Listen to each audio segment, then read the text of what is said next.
Hello. I have 5 kids. And what that means is I spend an awful lot of time telling a lot of people stuff that they don't want to hear. Eat your vegetables, put your phone down, go exercise. Cybersecurity is kind of like that. And so I am very appreciative of the fact that you are watching this video. My name is Tang, and at Hughes, my role is to look at relevant market trends, to look at areas where the market is evolving and changing, and try to understand what can be done to kind of prepare and better anticipate the changes that are needed to expand and maximize the business opportunity of these changes. And today, my hope is to provide a different perspective on cybersecurity and the MNSP programs. So let's go ahead and get started. I have a question that I'd like to ask you. When it comes to your roof, how long do you wait until you replace it? What is your thinking and thought process as you think about your own roof? A typical asphalt shingle roof is good for 20 years. Do you wait till year 19, perhaps 20, and then make the change and go ahead and swap it out before it becomes a problem? Or do you wait till 20, 21, 22? Do you push the edge of the envelope and try to maximize and get every little bit of value that you have of this resource? Do you go even maybe 23, 25 years and see if you can get it like an extra chunk of time? Do you wait until it becomes a problem? Do you wait till it's only a problem when it becomes a problem and hope that the problem's just not too bad, that it's not a big storm that takes you from, a functional roof to suddenly a deluge inside of your bedroom?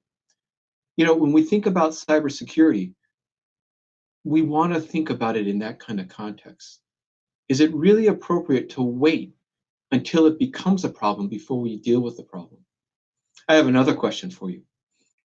When it comes to your firewall, I want you to think about the firewall that you have in place that's protecting your business. How old is it? I mean, is it a few years old? Is it 5 years old, 10 years old? The thing about firewall technologies is that it's very, very sensitive to the amount of CPU process. It's only as really good as the amount of data that it can process, that it can analyze and look and understand kind of where the problems, where the threats are in your network. And if your firewall is 3 years, 5 years, 10 years old, it's kind of like using an iPhone generation 1 today. It doesn't match. The capability of that old component, that legacy component, does not match the threat context of what today's world looks like. It's time to get rid of that thing. It's time to make sure that what you have protecting your business matches the threats to your business. Let's talk for a moment about the outdoorEMV liability shift and the MNSP program that's coming out.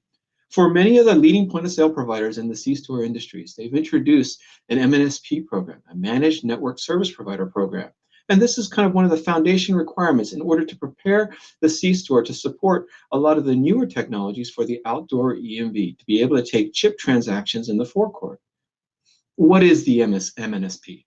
When you think about it, at the end of the day, this is a program where not only are we trying to prepare the store for the future requirements of outdoorEMV, taking chip transactions in the forecourt, we're also trying to provide an environment, a safe environment, for the POS providers, the help desk centers, to be able to reach in and basically access the point of sale when there's problems.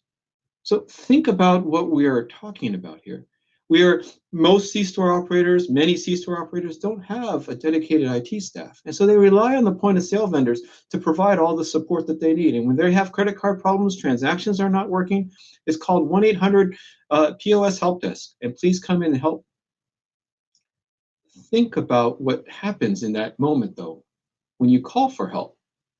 It's a third-party help desk reaching in from the internet into the store environment to access the point of sale, the most sensitive part of your business, from the most dangerous part, the open internet of the world. What is that like? Been struggling to come up with an adequate example until I thought about Amazon. A few years ago, They came up with this Amazon key, right? The whole idea was, let's let delivery people access and open your front door. So the idea is, instead of leaving packages out in the front so that people could actually come and steal it, let's give the delivery guy the ability to open your front door so that they can put the package in. I think this is a tremendous example, a very good example of what the MNSP program is about. This is not just somebody coming in to put a package in your office. This is somebody coming into your, opening the front door, walking the package, going upstairs to your bedroom, and putting it in the closet. I mean, the point of sale is the most sensitive part of your business.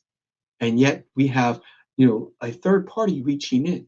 And so my question then, when we think about that, is what kind of protections do you want in place to ensure that this kind of access, which is quite necessary? Again, many operators don't have a dedicated IT staff. There is no ability for them to fix their own point of sale issues. They need the help. So this, we can't get away with just saying, I'm not letting anybody in the front door. We need to open up the network, but we need to do it in a way that is safe and secure. And that's essentially what the MNSP, Managed Network Service Program, is all about. It's about creating a platform so that a valid, a credible third party can reach into the most sensitive part of your business and provide you the crucial support that you need. Now, the question to think about that then from a cybersecurity perspective is, what's at risk? And maybe we broaden the question of, what's at risk in general from a cybersecurity perspective? I'd like for you to think about this number, 27.7. 27.7% chance that you will suffer a data breach. This is an amazing number when you think about how likely it is to happen. So if I take that 27.7% chance and I multiply it by the average cost of a data breach, $3.1 million, what kind of exposure do you have to your business? Or if I take that 27.7% chance and I multiply it by $264,117, the average cost of a phishing breach,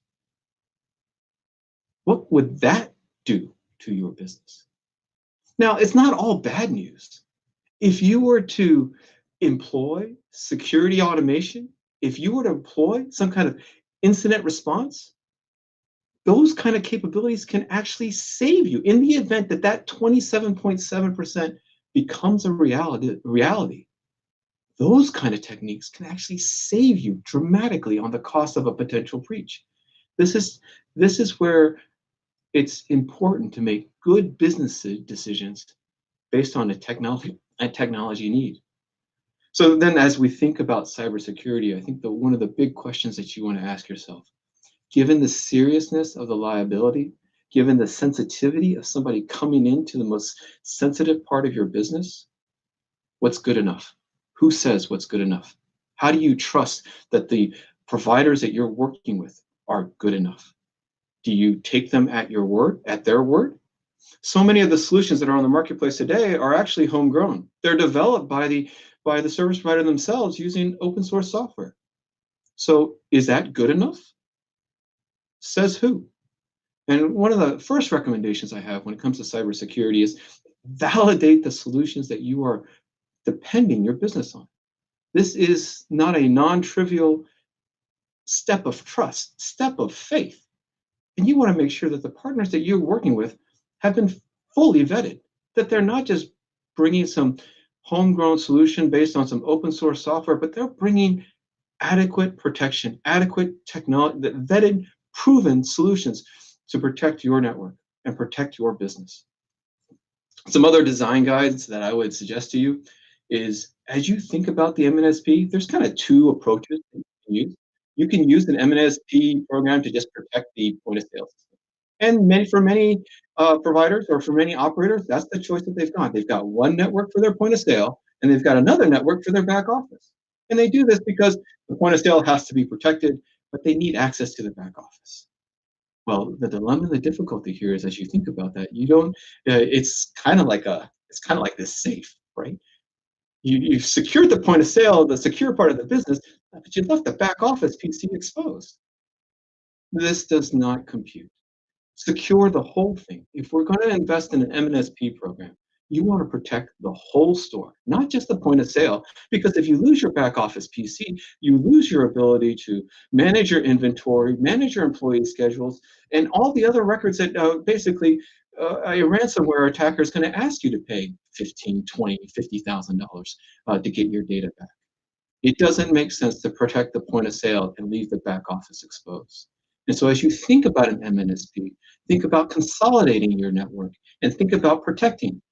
Business class internet services from a lot of that are out there only really speak to the bandwidth capacity. They don't really say very much about the cybersecurity posture. It's, these business internet solutions are just about, I'll give you more capacity to hopefully have a better experience for your applications.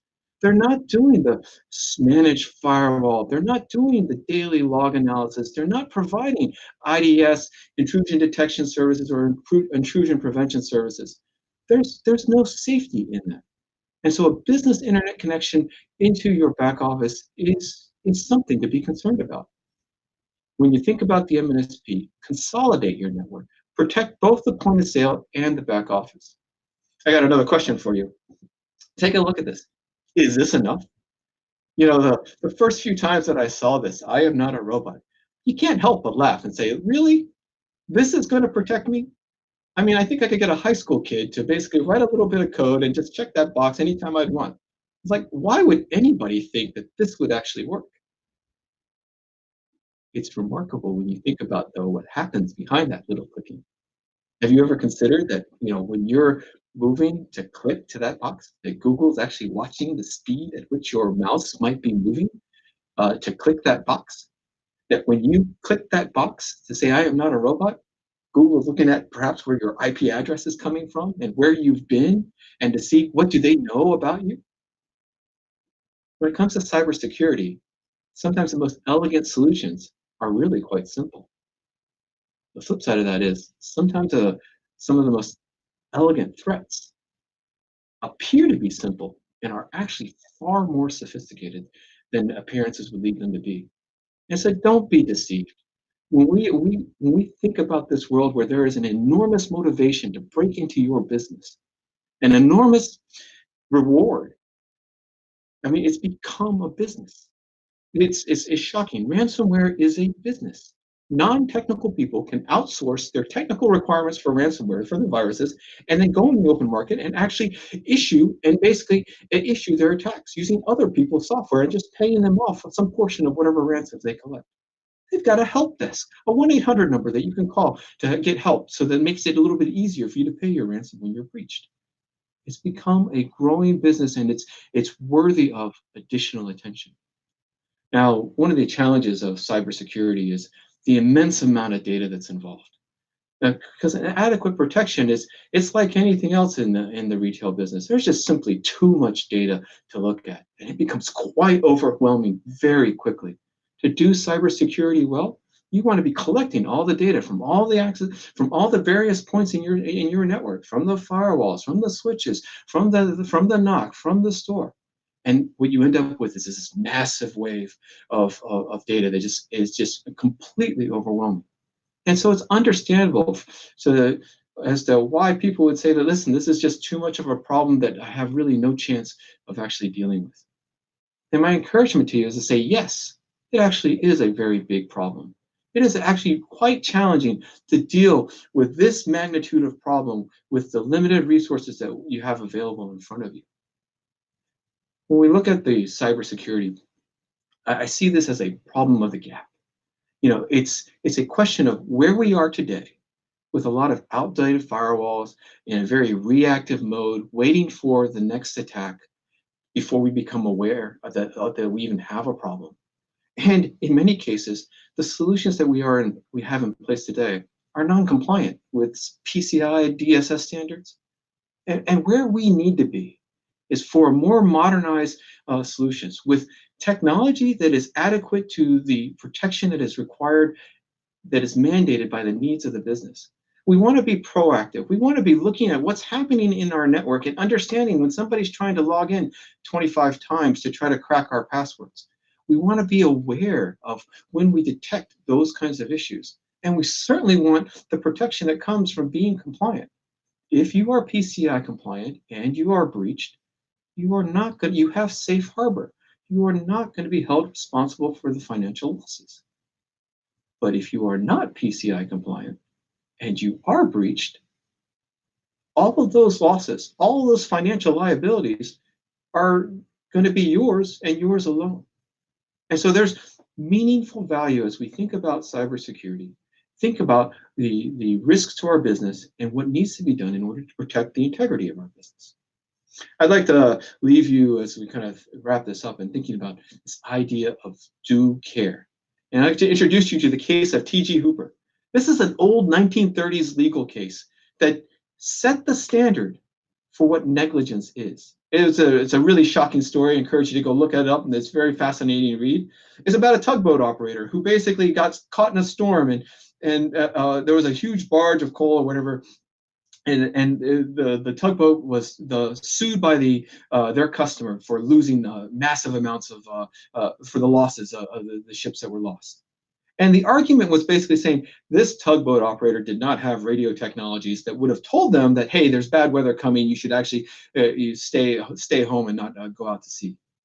And the operator's defense was, hey, radio technology is new stuff. This is not the norm. It's not my fault that I don't have radios on my tugboats. And what was intriguing, and the reason why this case is always cited in cybersecurity matters, in many cybersecurity cases, is that the judge found that said, hey, you are responsible.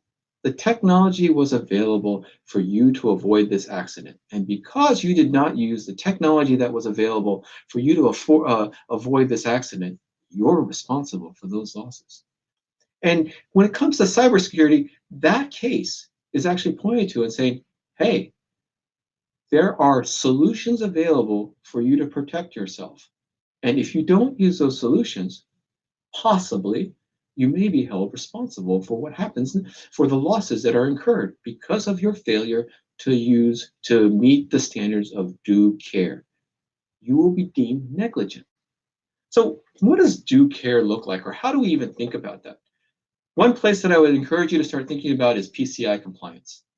Think through PCI. This is old news. This has been out there for 5 years. And the reason why it's so serious is because it's old news, these policies are enforced now. We are not waiting until April 2021 for the outdoorEMV liability shift to deal with these issues. If you're found not compliant today and have a breach tomorrow, the losses are going to be your responsibility.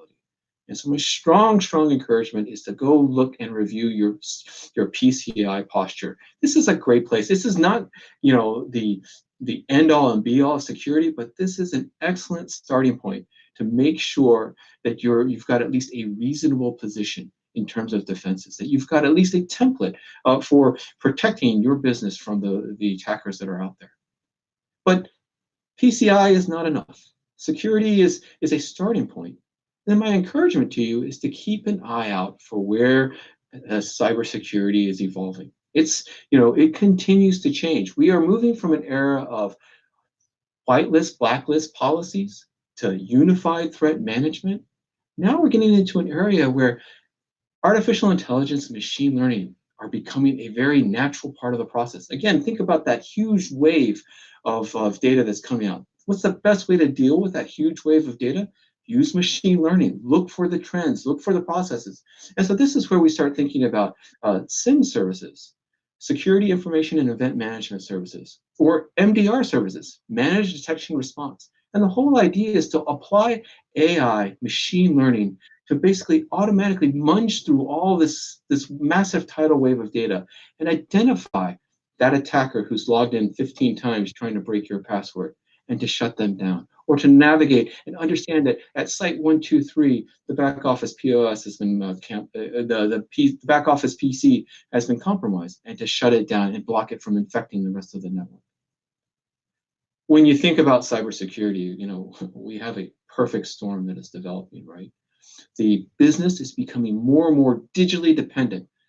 Customer experience, employee experience relies on this technology, all this digital technology in order to just meet day-to-day operational needs. The threat surface is expanding dramatically. We're using IoT sensors, tank gauge monitors, security video surveillance.